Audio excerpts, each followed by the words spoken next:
Ben bonjour Geneviève. Bonjour, André. Oui. Premièrement, pouvez-vous nous expliquer, c'est quoi en gros Rock Gym? C'est quoi votre mission au juste?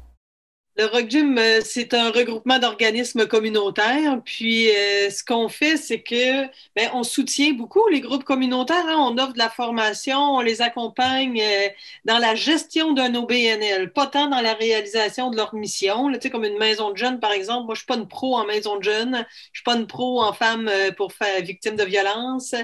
Mais je suis habilitée à les aider dans tout ce qui relève du conseil d'administration, les ressources humaines, comment qu'on fait des demandes de subventions, tout ça. Donc ça, c'est une part importante de notre travail. Puis l'autre part importante de notre travail, c'est toute la représentation auprès des bailleurs de fonds puis auprès d'instances régionales pour essayer de faciliter les collaborations entre le milieu communautaire et les partenaires qui sont intéressés par les mêmes choses que nous, c'est-à-dire la santé, les services sociaux, la lutte à la pauvreté, l'exclusion sociale et la, la, la dignité humaine en général. Au niveau du financement des organismes en ces temps de pandémie, ça ressemble à quoi? Ça ressemble à... des fois, c'est difficile au niveau administratif. En fait, vous savez que les groupes communautaires sont sous-financés, hein. Ça fait quand vous... On entend souvent dire ça. Je pense que tout le monde a entendu une fois les demandes de rehaussement du financement que font les organismes communautaires depuis très longtemps. Là, en temps de pandémie, ces rehaussements-là, on voit bien que c'est pas du superflu, c'est des vrais besoins. Puis moi, de mon côté, j'ai tendance à dire que si les groupes communautaires étaient suffisamment financés, ils seraient pas, leurs besoins ne seraient pas 1000 fois plus importants maintenant et incontournables. Tu sais, ils feraient juste continuer de répondre aux besoins de la communauté. Donc là, on a des fonds d'urgence. On a des fonds d'urgence qui sont dédiés à des secteurs, hein. On sait que les femmes pour victimes de violences, les maisons d'hébergement pour femmes victimes de violences ont eu des sous.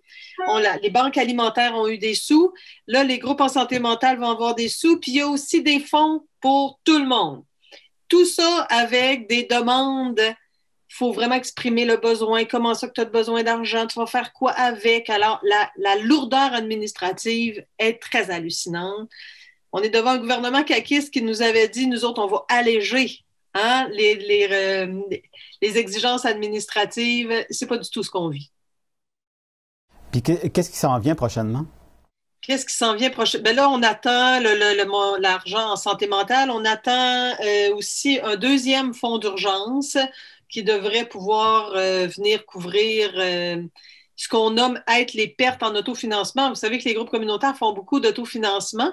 Donc, tout ce qui relevait tout ce qu'ils faisaient pendant le printemps depuis mars, ben, ils n'ont pas pu le faire pour des raisons qu'on connaît, hein, des raisons de distanciation physique puis d'urgence sanitaire. Donc, ils ont perdu énormément d'argent. Donc, ce montant-là d'urgence dédié à tout le monde devrait venir compenser les pertes en levée de fonds des groupes communautaires.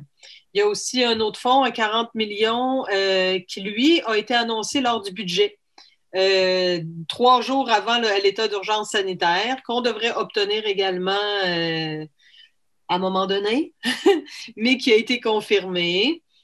Puis, c'est ça. Là, on a aussi des enjeux avec le ministère concernant notre reddition de compte, parce que la reddition de compte, c'est un rapport financier, un rapport d'activité, que ça, nous, au Rock Gym, on encourage nos membres à réaliser cet exercice-là. C'est important d'informer les membres de ce qu'ils ont fait. Maintenant, la tenue des assemblées générales annuelles, c'est aussi une exigence, puis on comprendra que dans le contexte actuel, c'est un petit peu difficile. Là, on obtient beaucoup de rigidité de la part du ministère de la Santé sur cette question-là. Je ne sais pas comment on va arriver à faire dénouer cet enjeu-là là, dans les prochaines semaines pour les groupes qui ne peuvent pas le faire. Merci beaucoup pour vos informations. Ça me fait plaisir. Bonne journée. Bonne journée.